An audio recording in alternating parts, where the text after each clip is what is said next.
The first play is all about deceiving and working with anticipated movements from our opponent. When you're close enough to reach your opponent's blade with yours, raise your halberd for an upper hu from Oberhut and strike down towards his hands. Immediately after the parry movement starts, change through below, step to the other side and thrust from the opposite side to the face.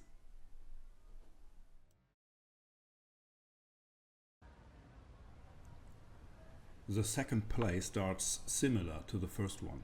This time strikes towards the front left arm. Strike through low with a wide step. The opponent will try to avoid the strike and will parry or evade.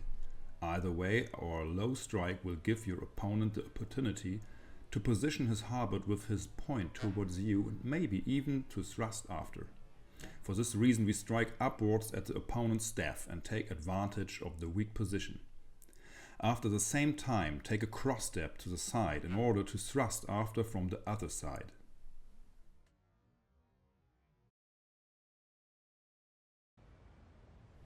Once again, start as in the first play. Strike towards the hand, change through and thrust to the face. Should your opponent thrust against, we have to react. Interrupt your thrust and go into a parry against the opponent's thrust. Before starting a counter-attack, we move with our axe blade over the opponent's staff down to the hook to pull it out. Afterwards, you can go safely into a thrust to the face or chest.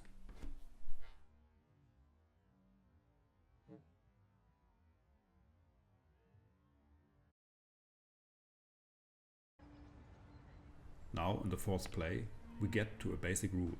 The first three plays that we have now looked at all cover the striking through to deceive the opponent. But as we have already seen, this does not prevent the opponent to thrust directly towards you. As soon as he does so, when you are below his halberd, you should be ready to strike out his weapon by moving up with your weapon over toward. So this rule provides you with an important safety mechanism.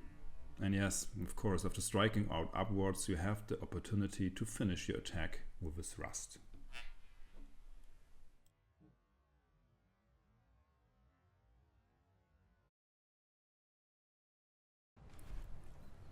The next play starts with an underhu.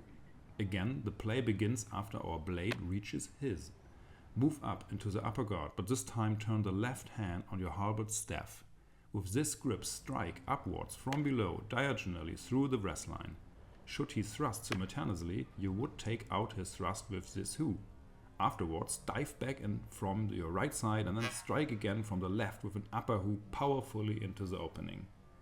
Instead of turning the left hand back in the last hu, you could also let go with the left hand and strike down one-handed in the big round. I might show this option in a future solo drill. On the day of filming, I did want to keep my partner unharmed and decided against trying this option in a partner exercise.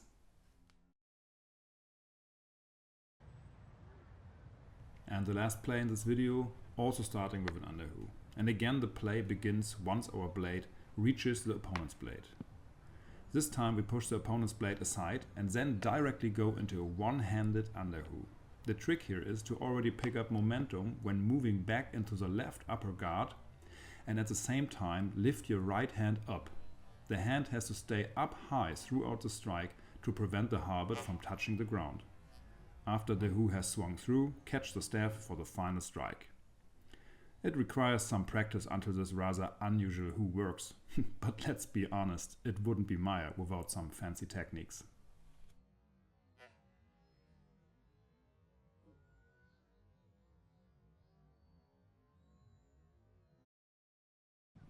So that's all for now, but I have some closing remarks for you. Remember the basics about stepping, thrusting, chasing hus, etc. from the first video about the fundamentals on the halberd? These basics help you not only to understand the example plays shown here, but also allow you to be powerful and dynamic in your fencing towards. Generally speaking, the plays from Meyers' book are to understood as ideas. Joachim Meyers himself advised to use them as mere exercise and to develop your own plays. You should always know the options you have should the technique end abruptly.